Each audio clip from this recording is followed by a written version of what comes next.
Thank you. बंधुओं, आज ये जो press conference Bharatiya Janata party कर रही है, यह बहुत कष्ट के साथ हम कर रहे हैं, तकलीफ के साथ कह रहे हैं। कष्ट और तकलीफ इसलिए है क्योंकि जिस प्रकार का व्यवहार, जिस प्रकार की भाषा का प्रयोग, जिस प्रकार के सोच का प्रयोग राहुल गांधी जी, जो कि कांग्रेस पार्टी के अध्यक्ष हैं, हमारे ही देश के नेता हैं, हमारे देश से बाहर जाके लंदन में अपने भाषण में दिखाते हैं, यह बहुत ही निराशाजनक, दुख का विषय, चिंता का विषय है। राहुल जी, आपने क्या हिंदुस्तान का सुपारी लिया हुआ है? यह सवाल हम आपसे पूछना चाहते हैं। हिंदुस्तान की संस्कृति, हिंदुस्तान की सभ्यता, हिंदुस्तान की सोच, हिंदुस्तान की सरकार, इन सब की आपने सुपारी ली हुई है क्या? कि विदेशी भूमि में जाकर इस प्रकार हिंदुस्तान को अपमानित और बदनाम करने का जो प्रयास कर रहे हैं, किसकी सुपारी ली हुई है आपने? Are you a contract killer, mister Rahul Gandhi, of the idea called India? Today whatever you have done is unforgivable. जो आज आपने कहा है, जो आपने किया है लंदन में, वो अक्षम्य है, क्षमा नहीं किया जा सकता है। आपने कहा कि यह जो सोच अभी भारतवर्ष पर सरकार चला रही है, वह सोच मुस्लिम ब्रदरहुड की है। आपने आरएसएस और बीजेपी, इन दोनों के विषय में टिप्पणी करते हुए उन्हें मुस्लिम ब्रदरहुड के साथ कंपेयर कर दिया।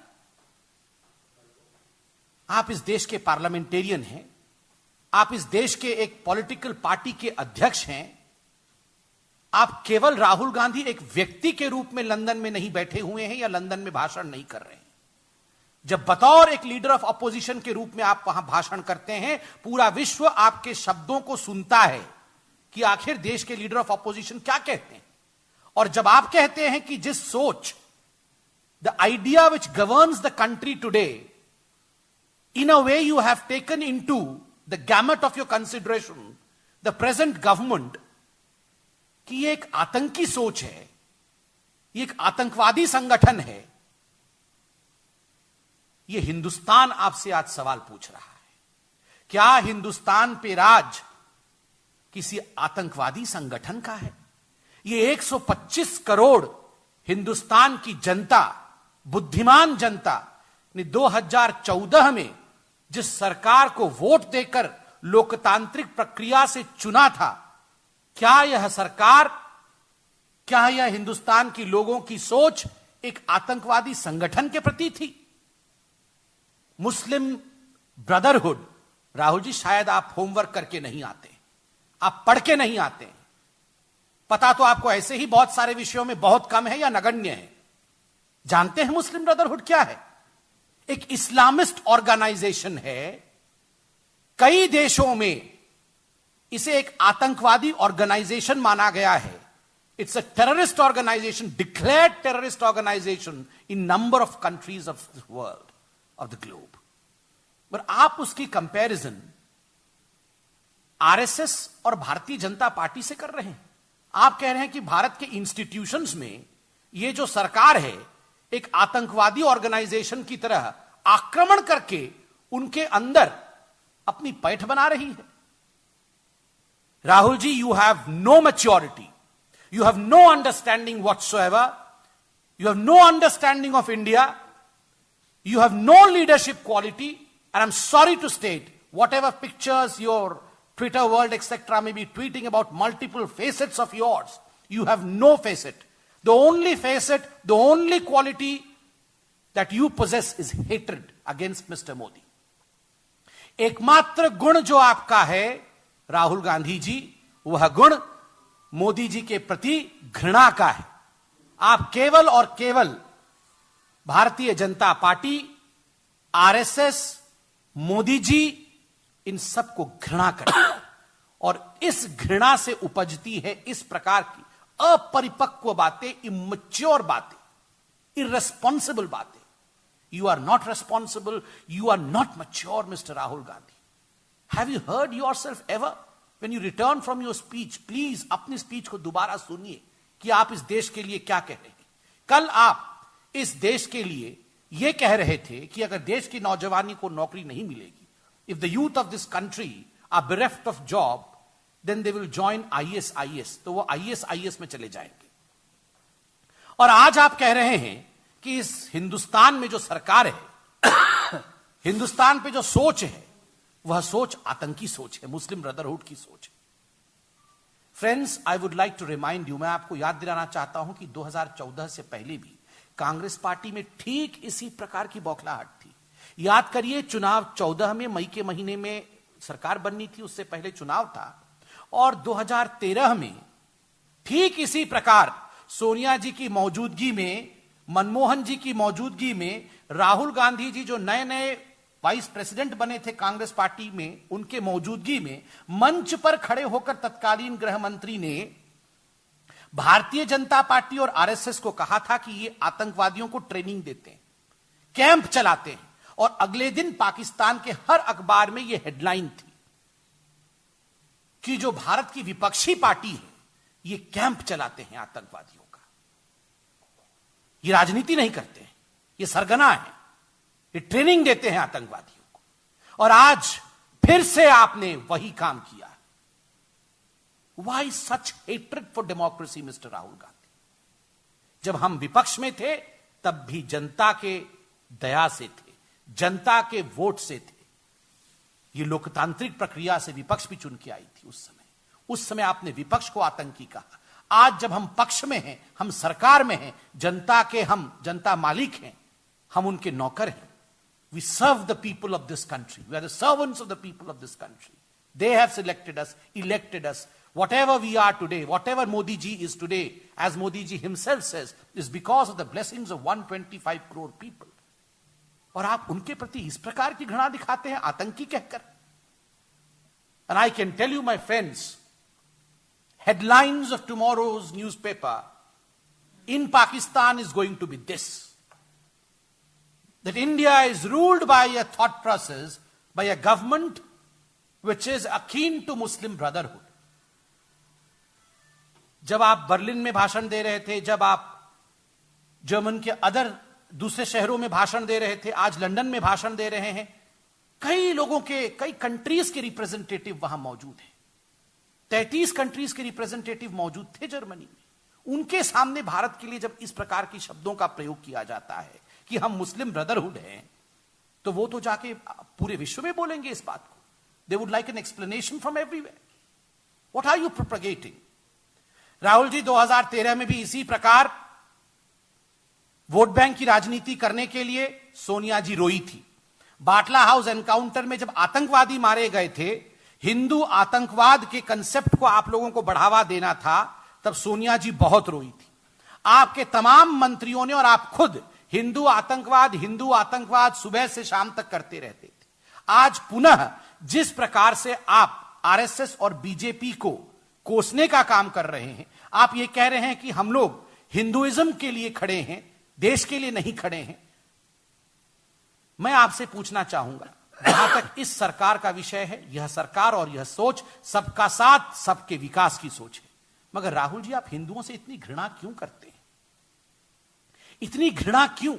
चंद दिनों पहले यह कहना कि हां हम मुसलमान पार्टी है, आज कह देना कि आरएसएस और बीजेपी मुस्लिम ब्रदरहुड है। इतनी घृणा आखिर क्यों? आप कहते हैं कि हम मुस्लिम ब्रदरहुड है। राहुल जी, आप तो सोशल मीडिया बड़ा फॉलो करते हैं, बड़ा अपना फैसेट वैसेट डालते हैं सोशल मीडिया में, फोटो ऊपर नीचे दाएं बाएं देखकर फोटो डालते हैं। आप ये जरा सोशल मीडिया में देखिए, आरएसएस के लोग निक्कर पहनकर पानी में डूबकर केरला में अगर रिहेबिलिटेशन का काम और रिलीफ का काम कर रहे थे, तो ये आतंकवादी थे? ये मुस्लिम ब्रदरहुड वाले थे जो ब्रेड बटर कपड़े कंबल बांट रहे थे, और जो एक आरएसएस का कार्यकर्ता मारा गया केरल में। यही जज्बा है हम लोगों में। देश के प्रधानमंत्री, पूर्व प्रधानमंत्री अटल जी, वर्तमान प्रधानमंत्री, देश के राष्ट्रपति संघ के विचार से आते हैं। आपने इस प्रकार के शब्दों का प्रयोग इस विचार के लिए किया। You said that the RSS is trying to change the nature of this country. इस देश की प्रवृत्ति को बदलने की कोशिश कर रही है राहुल जी। 1925 से आरएसएस है। आरएसएस ने अगर कुछ बदला है, भारतीय जनता पार्टी ने कुछ अगर बदला है, तो वो केवल गरीबों को अमीर बनाने के लिए जो सोच होनी चाहिए, गरीबों को आगे बढ़ाने के लिए जो सोच होनी चाहिए, उसी सोच को आगे बढ़ाया है। आप ही के पार्टी के जवाहरलाल नेहरू जी, जो हिंदुस्तान के पहले प्रधानमंत्री थे, उन्होंने आरएसएस को एक गणतंत्र दिवस में बुलाया था। चीन युद्ध के समय जिस प्रकार का सार्थक काम किया था आरएसएस ने, अच्छा काम किया था, खुद बुलाया था पंडित नेहरू ने। वो क्या मुस्लिम ब्रदरहुड थी?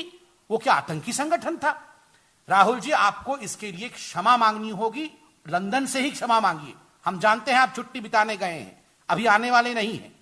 आप वहीं से क्षमा मांगिए जो आपने ये सुपारी लेकर हिंदुस्तान की संस्कृति, हिंदुस्तान की सभ्यता और सरकार पे लगातार आपने आक्रमण किया है। राहुल जी, आप सेंट्रलाइजेशन की बात करते हैं कि आप कहते हैं हिंदुस्तान तभी आगे बढ़ेगा जब डिसेंट्रलाइजेशन होगा। सेंट्रलाइजेशन के सबसे बड़े गुनहगार कोई हैं तो वो आप और आपका परिवार है। You thought that India was centralised around a single family. एक परिवार के इर्द गिर्द इंडिया घूमेगी। Indira is India, India is Indira. This was the concept of centralization, appalling, nauseating concept of centralization of the Congress party, Mr. Rahul Gandhi. You are talking of centralization? You hate democracy. Your frustration is visible because your sense of entitlement कि मैं शहजादा हूं, मुझे छोड़कर ये साधारण गरीब व्यक्ति प्रधानमंत्री कैसे बन गया। ये मोदी जी जो गरीब परिवार से आते हैं, पिछड़े वर्ग से आते हैं, चाय बेचते थे इनके पिताजी, ये चाय बेचते थे, ये प्रधानमंत्री कैसे बन गया। ये तो हमारे परिवार का दायित्व है, ये देश तो हमारा है। तो ये जो कंसेप्ट ऑफ सेंट्रलाइजेशन आपका था कि India should revolve around one family, नहीं राहुल जी, ये गरीबों का देश है। गरीब ही आगे इसका निर्णय करेंगे और वही किस प्रकार सत्ता में रहकर गरीबों के लिए अच्छा कर रहा है, चिंतन गरीब करेगा, आप नहीं करेंगे। इंस्टीट्यूशंस पे वॉर करती है और आप सुप्रीम कोर्ट के बारे में जाके लंदन में भाषण देते हैं दूसरे देश के लोगों के सामने। आप कहते हैं कि हमारा सुप्रीम कोर्ट ढह गया, हमारा सुप्रीम कोर्ट बर्बाद हो गया, संघ ने हमारे सुप्रीम कोर्ट को बर्बाद कर दिया। We are proud as Indians that हमारी जुडिशियरी, हमारा सुप्रीम कोर्ट विश्व के सर्वोच्च सुप्रीम कोर्ट्स में से एक है। हमारी जुडिशियरी सर्वोच्च जुडिशियरी में से एक है। इस प्रकार जाके इंडियन जुडिशियरी का दूसरे देशों में मजाक बनाना बंद करिए राहुल जी। राहुल जी, आपने कहा कि जो देश में व्यापारी हैं उनके ऊपर ईडी और सीबीआई का शिकंजा है, और आप लंदन में कह रहे हैं विजय माल्या का वहां केस चल रहा है एक्स्ट्राडिशन का। मैं आपको बता सकता हूं, कल विजय माल्या का जो वकील है ना, वो लिखेगा कि देखिए देश के जो सबसे बड़े विपक्ष के नेता हैं वो तो कहते हैं ये तो वेंडेटा पॉलिटिक्स हो रही है। क्या कुछ आपने मिला है आपको कुछ? मुझे तो डाउट है। I think mister Rahul Gandhi has got something from mister Mallya, वरना ये माल्या के वकील की तरह जाके वहां बात करने की क्या आवश्यकता थी। देश में अगर कोई गलत कर रहा है उसको धरपकड़ने की कोशिश हो रही है, गरीबों का पैसा किसी ने लूटा है, तो अगर सीबीआई या ईडी उस पर काम कर रही है, वो स्वायत्त संस्थाएं हैं, तो आप जाके वहां पर माल्या के पक्ष में बोलेंगे कि ये सीबीआई और ईडी के कारण से पकड़े गए हैं। इसका जवाब हिंदुस्तान की जनता आपको देगी। राहुल गांधी जी, बिना समय बर्बाद किए लंदन से ही आप हिंदुस्तान की 125 करोड़ जनता से माफी मांगिए, क्षमा मांगिए कि आपने हिंदुस्तान की सरकार को, हिंदुस्तान के जनता के पसंद को मुस्लिम ब्रदरहुड से कंपेयर करके इन्हें आतंकी दिखाने का कोशिश किया है। गौरवशाली, वैभवशाली हिंदुस्तान पर निरंतर आक्रमण करने का काम बंद करिए, और ये जो सुपारी आपने लिया हुआ है कि हिंदुस्तान को समाप्त कर देना है, stop this job of acting as a contract killer of the idea called India. Thank you my friends. Any question from your side?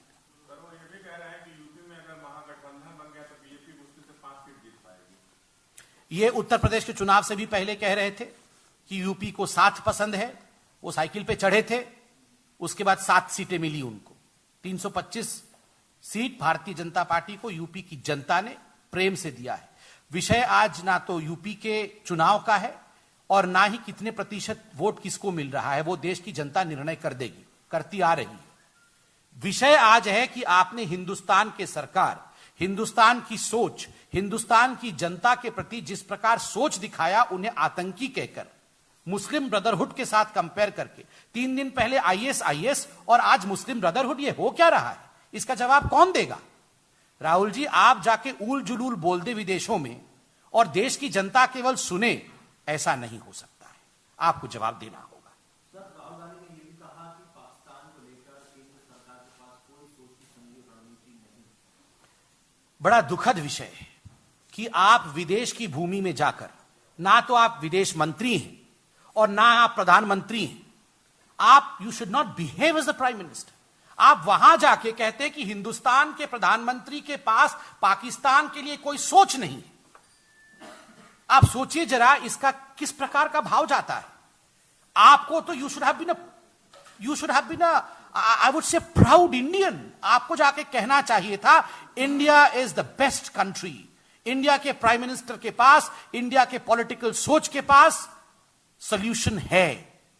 आतंकवाद का निजात करना, आतंकवाद की समाप्ति करना। हम आतंकवाद के खिलाफ लड़ रहे हैं, मगर यह पाकिस्तान आतंकवाद की बढ़ावा दे रहा है, आतंकवाद को भेजता है इंडिया में। बजाय इसके आप जाके वहां, इंडिया के प्रधानमंत्री के पास पाकिस्तान के लिए कोई सोच नहीं है, इंडिया के प्रधानमंत्री कुछ नहीं करते हैं। चाइना के लिए आप इतनी बड़ी बड़ी बातें करते हैं।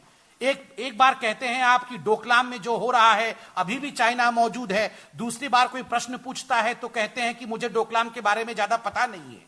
आपको पता नहीं है तो इतना लंबी लंबी क्यों बोल रहे हैं? पता नहीं है तो शांत रहना चाहिए। आप विदेश मंत्री हैं देश के।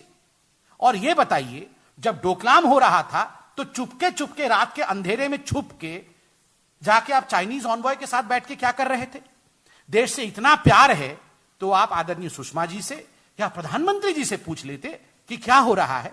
रात के अंधेरे पूरा गांधी परिवार, रॉबर्ट वाड्रा जी जो अभी गांधी जी के, राहुल गांधी जी के हक में बोल रहे थे, प्रियंका जी, रॉबर्ट जी, राहुल गांधी, ये क्यों चुपके चुपके गए थे? क्या कर रहे थे? ये चाइनीज ऑनवॉय के साथ ये जो चुपके चुपके 12 बजे रात को मीटिंग हो रही थी, क्या हो रही थी? यू कैन नॉट टेक सुपारी फॉर इंडिया। भारत की सुपारी लेकर भारत के आइडिया को मारने की जो कोशिश कर रहे हैं, ये हिंदुस्तान की जनता नहीं होने देगी।